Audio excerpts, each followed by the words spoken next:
Merci d'avoir choisi Congo 26 Télévision pour vous informer. Voici le sommaire de cette grande édition du journal. Prétendue attaque de Goma et Bukavu, un poison rwandais. L'armée loyaliste dénonce cette allégation et précise qu'elle se trouve à plus de 300 km des villes précitées sans mener ces derniers temps une quelconque opération. Il s'agit plutôt d'un montage de l'agresseur destiné à distraire l'opinion. Procès Boukangalonzo, cette fois-ci c'est la bonne. Les exceptions soulevées au cours de l'audience publique de ce jour devant la Cour constitutionnelle ont été jointes au fond et du coup l'instruction a été déclarée ouverte. Et les images de l'audience de ce jeudi 14 avril dans cette grande édition d'information. Et puis, les travaux de réhabilitation de l'avenue Kassavoubou, tronçon pont Makelele, station Macampagne à Kitambo, vont bon train. Cette voie publique pourrait revêtir de sa plus belle robe dans les jours à venir. Voilà tout pour les grands titres de cette grande édition. Un week-end mouvementé dans les villes de Bukavu et Goma et contrairement aux accusations des terroristes de l'AFC M23, l'armée de la République dit n'avoir jamais été concernée plutôt par les attaques visant à reprendre la ville de Goma, étant donné que ces derniers jours, les forces armées de la République démocratique du Congo ne mènent jusque-là aucune offensive et restent à plus de 300 km au nord de la ville. Une précision de l'armée soulignant qu'il s'agit plutôt d'une scène orchestrée par l'armée rwandaise et ses supplétifs de la FCM 23 dans le but de distraire l'opinion. Suivez. Les forces armées de la République démocratique du Congo tiennent à donner des précisions objectivement vérifiables suivantes à l'opinion nationale et internationale. 1. Au nord de la province, leur première position se trouve à plus de 300 km de la ville de Goma, dans le territoire de Lubero, au grand nord de cette province. 2. À l'ouest de Goma, les forces armées de la République démocratique du Congo sont en pleine défensive dans le territoire de Walikale. Au sud de Goma, les premières positions des FARDC sont à des centaines de kilomètres de la ville de Bukavu, dans les territoires de Mwenga, Uvira, Fizi et Chabunda. Le communiqué de l'AFC M23, taillé de toutes pièces, est en réalité un scénario sciemment monté non seulement pour camoufler et justifier les tueries quotidiennes des civils dans la ville de Goma, mais aussi et surtout pour manipuler l'opinion et également satisfaire leurs appétits criminels.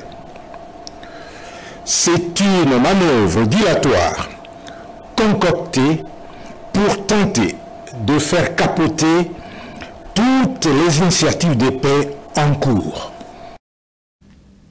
Le gouvernement congolais dénonce une attaque organisée et simulée à Goma menée par l'AFC M23 RDF dans la nuit du 11 au 12 avril 2025. Dans un communiqué du ministère de l'Intérieur, au moins 52 personnes sont déclarées tuées avec un bilan global qui s'alourdit 297 assassinats et exécutions sommaires, 72 viols et 146 cas de torture, des centaines de disparus et d'importants pillages. Un tableau des terreurs qui ravive l'indignation face à la persistance de l'impunité. Les communiqués officiels numéro 25 du ministère de l'Intérieur daté du 12 avril 2025 révèlent l'ampleur des atrocités commises par l'armée rwandaise et ses supplétifs du M23 dans l'est de la RDC. Assassinats, viols, pillages, disparitions, le tout sur fond d'occupation territoriale déguisée. Ce n'est plus visiblement une simple crise, c'est un projet de domination qui avance dans les silences complices de la communauté internationale. L'Est du Congo est en train de devenir un cimetière silencieux, un drame humain ignoré. Il ne s'agit pas seulement d'une crise humanitaire, mais d'une véritable entreprise de destruction d'un peuple et de son territoire orchestrée avec méthode. Derrière les armes et le massacre se cache un projet politique, celui de l'occupation lente mais stratégique de terres congolaises, en y imposant des administrations parallèles, en pillant les ressources naturelles et en manipulant les communautés. La situation est désastreuse. La République démocratique du Congo lance un SOS détresse, une alerte à l'urgence. Reste à savoir si le monde continuera de détourner le regard. Bonne nouvelle pour les forces armées de la RDC et les patriotes. Le vice-premier ministre chargé de la Défense, Guy Kabombo Madianvita, a annoncé à partir d'Uvira la budgétisation des salaires des FARDC et la prime des patriotes. C'était à l'occasion de sa visite axée sur la situation réelle des militaires et réservistes engagés au front. Guy Kabombo Madianvita a, à l'occasion, sonné la fin de la politisation de la réserve de l'armée de la Défense. Alain Magourou nous donne plus de détails dans ce reportage. Le vice-premier ministre de la Défense est d'abord accueilli au poste frontière de Kavimvira par le membre du Conseil provincial de sécurité, avec en tête l'honorable maître Jean-Jacques Elakanomio, gouverneur intérimaire du Sud Kivu. Au rond-point mythique de Kavimvira, où l'attendaient des cadres et combattants de l'UDPS, différentes autres formations politiques de l'Union sacrée et mouvements associatifs, le VPM de la Défense y transmet les chaleureuses salutations du commandant suprême de FARDC, Félix Tshisekedi. Sur place, il salue la bravoure de Wazalendo, des FARDC et de tous les compatriotes qui ont contribué à maintenir l'ordre constitutionnel à Uvira. Son cortège dissuasif prend la direction de la base du commandement du secteur opérationnel Sokola 2 pour un entretien avec le nouveau commandant de la 33e région militaire, le général de brigade Dunia Kashindi, et son prédécesseur, le général-major Yav Avoul. À la mairie d'Uvira, principal point de rassemblement, l'honorable Guy Kabombo Madianvita se lance dans un exercice de redevabilité civique avant d'annoncer deux nouvelles capitales. La première concernant le traitement des vaillantes FARDC. Nous sommes le seul pays au monde où les militaires n'ont pas de salaire. Ils ont ce qu'on appelle ration convertie en argent, RCA. Est-ce que c'est sérieux? C'est pour cela que nous allons nous battre pour que nos militaires puissent avoir un salaire inscrit dans le budget. Comme ça, quand il a servi pendant plus de 30-35 ans, à partir de son salaire, on peut calculer la retraite. Et la seconde, plus question pour les politiciens de s'ingérer dans les affaires de la réserve armée de la défense RAD, seul cadre de rassemblement de Wazalendo, dirigé officiellement par le général-major Padiri Boulenda David. Je parlais des avantages de Wazalendo. Une fois que nous allons organiser ça, et ça va passer par le général Padiri. C'est le seul cadre légal que le président de la République a mis en place par ordonnance. Nous, politiciens, nous devons quitter la rade. À l'occasion, un mémorandum de Wazalendo est présenté, puis appuyé par plusieurs autres revendications à la grande satisfaction de tout le monde. Présumé détournement des fonds alloués au parc agro-industriel de Bukangalonzo, la Cour constitutionnelle a commencé l'instruction du dossier ce lundi 14 avril 2025 au cours de son audience publique qui a déclaré que les exceptions soulevées par les parties à ce procès sont jointes au débat. On a noté la présence physique de deux prévenus, Matata Mponyo Mapon et Christo Grobler.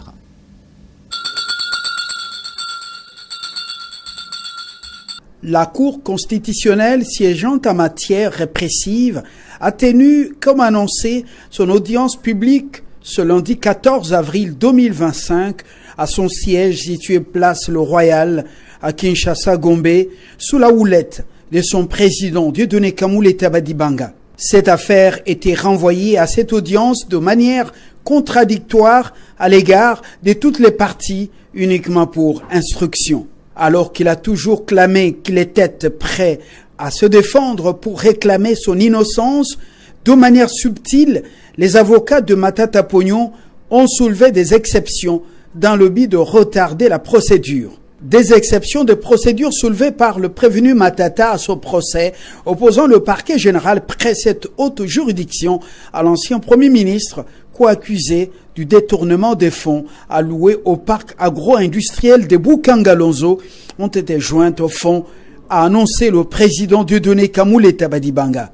Il faut relever que, respectueux du droit de la défense, droit que la Cour est censée respecter, le président de cette haute juridiction a accordé aux avocats de M. Matata Pognon ainsi qu'à lui-même plus de 2 heures de plaidoiries sur les exceptions. Les dites exceptions sont liées à la compétence de la Cour et à l'irrécevabilité de la procédure initiée dans la dite cause. En application de l'article 26 du Code des procédures civiles, La Cour constitutionnelle a décidé de joindre toutes les exceptions au fond afin que chaque partie connaisse le plus rapidement possible son sort, a souligné le président de la Cour constitutionnelle. Par conséquent, au cours de cette même audience, la Haute Cour a démarré l'instruction avec quelques questions pertinentes posées par le parquet général près la Cour constitutionnelle. Ainsi, pour permettre aux parties de réunir suffisamment d'éléments en vue de l'instruction qui a bel et bien débuté, l'audience a été renvoyée au mercredi 23 avril 2025 pour la poursuite de l'instruction. Voirie urbaine à Kinshasa, l'exécutif provincial a lancé depuis peu les travaux de réhabilitation de certaines artères dans la ville, notamment l'avenue Kasavubu liant plusieurs municipalités. Objectif, moderniser la ville et faciliter la mobilité des habitants. Nos reporters se sont rendus ce lundi 14 avril 2025 au chantier de l'avenue Kasavubu. Suivez leur compte rendu. Ces chantiers représentent un pas important vers la réhabilitation de cette avenue qui traverse environ 8 municipalités de Kinshasa. Pour ces travaux initiés par le ministère provincial des infrastructures sur Kasavubu, tronçon pont Makelele, station Macampagne à Kintambo, l'idée est de résoudre la problématique liée à son impraticabilité. Un offre de soulagement pour les usagers de cette voirie publique. Je remercie l'autorité. Je remercie le bourgmestre qui a pisoté à chaque fois avant de commissaire plainte au niveau du gouvernement central. Misalango depuis bandi, ça fait déjà une semaine, un jour. Et là, au cas de ça, la mois passé, la misala. Mais au moment où on a biso ya moto, bakangi nzela mais baroya bakoleka par force, voire même comme menacer na ingénieur basala misala. Bazo sala bien penza mais basala noki noki ka pona ba embouteillage ka ndenge ezo pesa batuka ba trouble ka bu.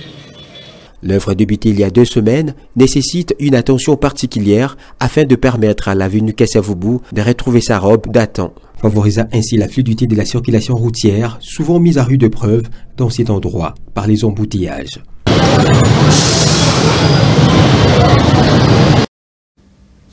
Récentes inondations à Kinshasa, parlons-en, regarde l'évolution des statistiques en termes de pertes en vies humaines. 70 morts et 150 blessés sur Matete, l'une des municipalités les plus touchées dans la ville. Voilà qui justifie la descente sur les lieux de la fondation Umwe pour une assistance aux familles des victimes de ce désastre. Reportage. Coro matin, prière faite. Nul ne pouvait retenir l'élan des solidarités de ces vaillants membres de la Fondation Umwe. Chemin faisant, une seule préoccupation, dans quel état se trouvaient les sinistrés, victimes des inondations de fortes pluies diluviennes qui se sont abattues récemment sur la capitale, Kinshasa. Aussitôt à Matete, les habitants du quartier Maindombe étaient dans l'effervescence de voir la Fondation Umwe sur cette avenue. Merci mingi maman Véronique Kachala na Jésus asali pona biso. Depuis to dinda kiawa, paye ko so ba kombo, to monye le côté. Maman na biso Véronique aye. Kala sali biso gesto to sepeli mingi. Les constats des généreux visiteurs les poussent à l'action. Les eaux de pluie ont tout ravagé à leur passage, ne laissant derrière elles que désolation, pleurs, catastrophes.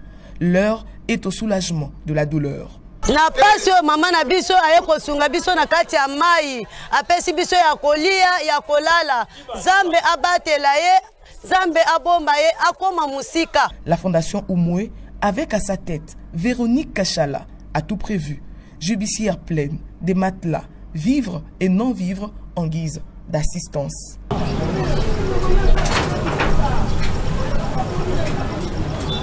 Par cette initiative, la Fondation Umwe a réconforté et soutenu les familles endeuillées. Un témoignage de l'engagement à soutenir ceux qui souffrent, selon qu'il est écrit Umwe, ensemble et unis. Voilà. Des corps sans vie, de nombreux dégâts matériels et une ville toujours sous la menace de nouvelles pluies diluviennes. Vendredi 11 avril 2025, l'Assemblée provinciale de Kinshasa s'est réunie à huis clos pour faire le point sur la situation préoccupante des récentes inondations. Entre état d'urgence climatique et attentes citoyennes, les autorités se veulent rassurantes, appelant à la vigilance face aux risques persistants. Les détails avec Rebecca Kalonda et Patrick Kabea. La plénière a constaté. À l'ordre du jour de cette plénière destinée à faire face à cette situation préoccupante, la présentation attendue du gouverneur Daniel Bumba sur la globalité des drames des inondations dans la ville de Kinshasa. Mais c'est son absence, pourtant justifiée, qui a retenu l'attention de tous. Selon le bureau de l'Assemblée provinciale à travers son président Lévi Mbuta Sangupamba, le gouverneur est actuellement à pied d'œuvre sur le terrain pour coordonner les actions de secours. En parallèle, la commission d'enquête mise en place le 8 avril poursuit activement ses investigations. La plénière a constaté qu'étant donné que le gouverneur de la ville est à pied d'œuvre, d'une part, et la commission d'enquête instituée par la plénière du 8 avril étant elle aussi en plein exercice dans sa mission d'autre part, compte tenu du fait que la ville de Kinshasa est encore sous une pluie diluvienne, la plénière a estimé important de permettre à M. le gouverneur ainsi que la commission d'enquête de travailler sans désemparer. Et cela en toute célérité pour le bien des Quinoises et Quinois. Et cela sans perdre le temps. À conséquence, nous invitons les Quinoises et Quinois d'éviter les endroits à haut risque car les fortes précipitations s'annoncent encore. Le message des autorités est clair. Laissez les équipes travailler sans relâche et surtout, appeler la population à la prudence. De plus importantes sont encore annoncées. Les zones à risque doivent être évitées. Entre actions d'urgence et suivi parlementaire, la réponse à la crise s'organise avec une seule priorité, protéger les vies et redonner espoir aux Quinoises et Quinois. Écho des partis politiques. L'UDPS, par son secrétaire général ad interim Deo Bizibou, a organisé un meeting populaire à Kinshasa Matete au stade Chobo. C'était le samedi 12 avril 2025 dernier. Dans son speech, le chef de l'exécutif national du parti au pouvoir a appelé à une mobilisation populaire au soutien de nos forces armées et au président de la République, Félix-Antoine Tshisekedi Tshilombo, face à l'agression rwandaise par ses supplétifs AFC M23. Il a par ailleurs exprimé sa compassion aux victimes de la pluie diluvienne qui s'est abattue dans la ville de Kinshasa. Didier Ilunga et Jean-René Nkossi étaient sur place pour le compte de Congo 26 Télévision. D'entrée léger, le président de l'UDPS Fédération de Moamba a remercié les fils et les filles du parti au pouvoir pour leur présence en ces rassemblements visant à exprimer d'abord, malgré les soleils accablants, leur désapprobation face à l'agression du pays par le Rwanda. Ensuite, leur soutien au chef de l'État, Félix Tshisekedi, pour sa détermination à en finir une fois pour toutes avec l'aventure de Paul Kagame sur le sol congolais. À titre symbolique, la fédération haute du parti a remercié le secrétaire général ad intérim Deo Bizibou en lui offrant une chèvre et des tourterelles. Prenant la parole, Deo Bizibou a demandé à l'assistance d'observer une minute de silence en mémoire des victimes de la barbarie rwandaise via l'AFC M23 et les sinistrés des pluies diluviennes qui s'abattent régulièrement sur la capitale Kinshasa et la province du Congo central.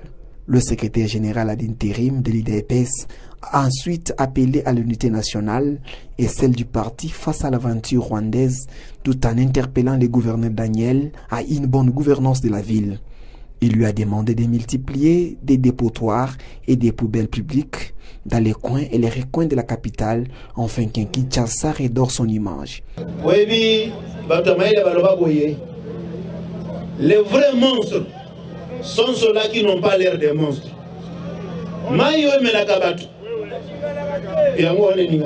Tosengi toza la conscience. Unité nakati ya mboka na bis, unité nationale. Amen, c'est ça.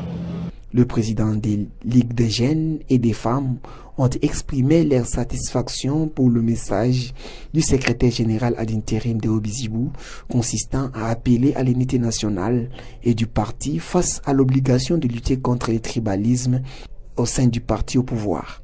Le meeting du jour aura été une réussite totale en termes de mobilisation de cadres et des sympathisants du parti présidentiel.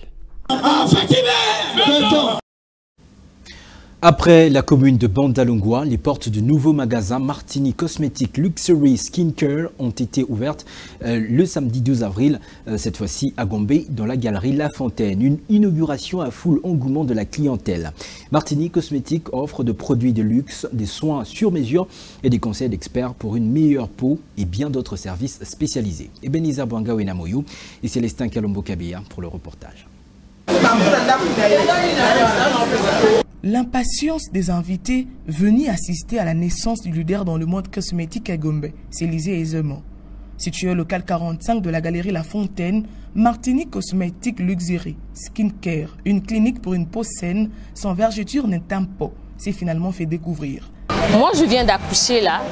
J'étais enceinte de jumeaux. J'avais un gros ventre. Alors, un gros ventre. Après Kobota, qui post-partum.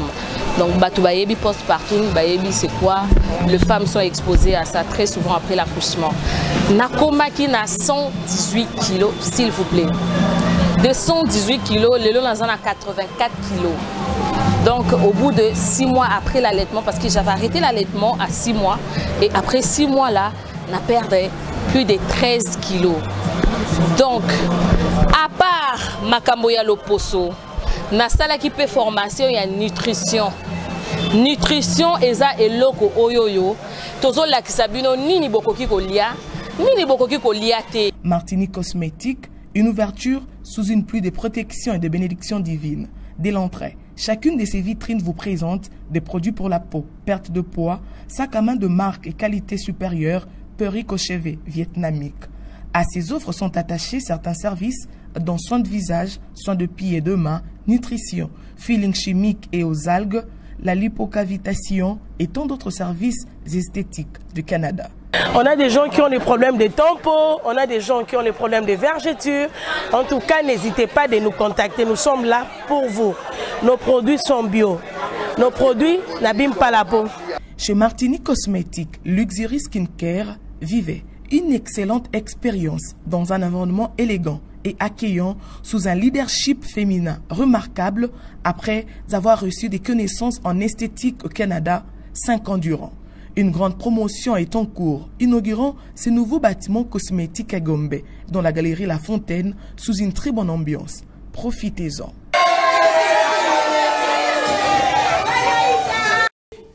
Fini la phase classique, place au play-off au championnat national Illico Cash Ligue 1. Les 12 clubs qualifiés pour cette étape sont désormais connus. Saint-Éloi Lupopo, Tout-Puissant Mazembe Anglebert, CS Don Bosco, Simba de Kolwezi, Sanga Balende de Mbujimaï et Tanganyika FC sont les 6 clubs qualifiés dans le groupe A. Cependant, dans le groupe B, l'AS Vita Club, le Daring Club Motema Pembe, AC Rangers, FC Les Aigles du Congo, l'AS Maniema Union et les 11 Verts, un nouveau venu, sont tous qualifiés de ce groupe. Ces équipes devront encore attendre la publication d'un nouveau calendrier pour les débuts de la phase décisive des playoffs. Fin de ce journal, je vous rappelle ses principaux titres. Prétendue attaque de Goma et Bukavu, un poison rwandais. L'armée loyaliste dément cette allégation et précise qu'elle se trouve à plus de 300 km des villes précitées sans mener ces derniers temps une quelconque opération. Il s'agit là donc d'un montage de l'agresseur destiné à distraire l'opinion.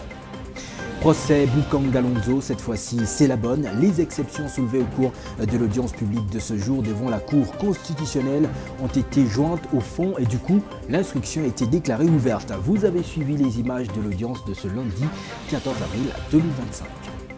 Et puis les travaux de réhabilitation de l'avenue Kassavougou, tronçon Pont-Makélélé, station Ma-Campagne et Kintambo vont bon train. Cette voie publique pourrait revêtir de sa plus belle robe dans les jours à venir.